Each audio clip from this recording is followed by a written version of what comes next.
স্বামীর মৃত্যুর পর সবাই বলেছিল সময় সব ঠিক করে দেবে, কিন্তু কেউ বলেনি রাতের বেলা বালিশ ভিজে গেলে সময়ও চুপ করে থাকে। নিশির বয়স মাত্র 28 বছর। স্বামী রাহাত আর 5 বছরের একটা ছেলে। ছোট সংসার, অভাব ছিল কিন্তু সুখের কোনো অভাব ছিল না।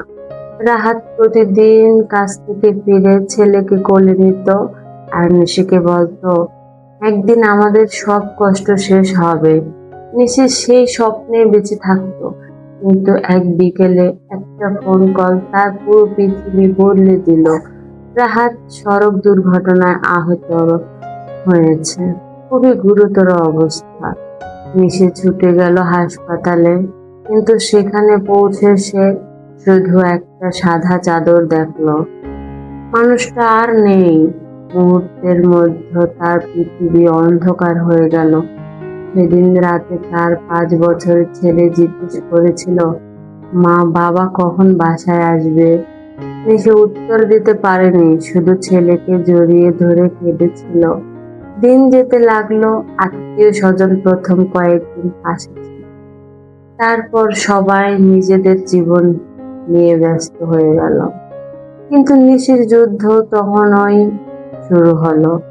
বাসা ভাড়া, ছেলের স্কুল, সংসারের খরচ, সবকিছু একা সামলাতে হচ্ছিল। একদিন দুপুরে ফ্রিজ খুলে দেখলো ঘরে কোনো খাবার নেই। পকেটে ছিল মাত্র 60 টাকা। সে রান্নাঘরের কোণে বসে কাঁদছিল। ঠিক তখন তার ছেলে এসে বলল, মা তুমি কাঁদছো কেন? নিশি চোখ মুছে বলল, না বাবা, ধোয়া চোখে লেগেছে। ছেলেটা নিজের ছোট্ট হাত দিয়ে মায়ের চোখ মুছে দিল।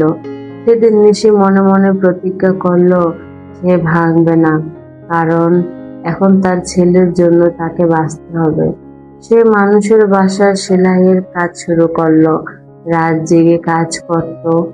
অনেক দিন নিজের জন্য নতুন কাপড় কিনেনি, অনেক দিন ভালো খাবার খায়নি, কিন্তু ছেলেকে কখনো বুঝতে দেয়নি। বছর কেটে গেল। একদিন ছেলের স্কুলের পুরস্কার বিতরণী অনুষ্ঠান ছিল। ছেলে প্রথম হয়েছে।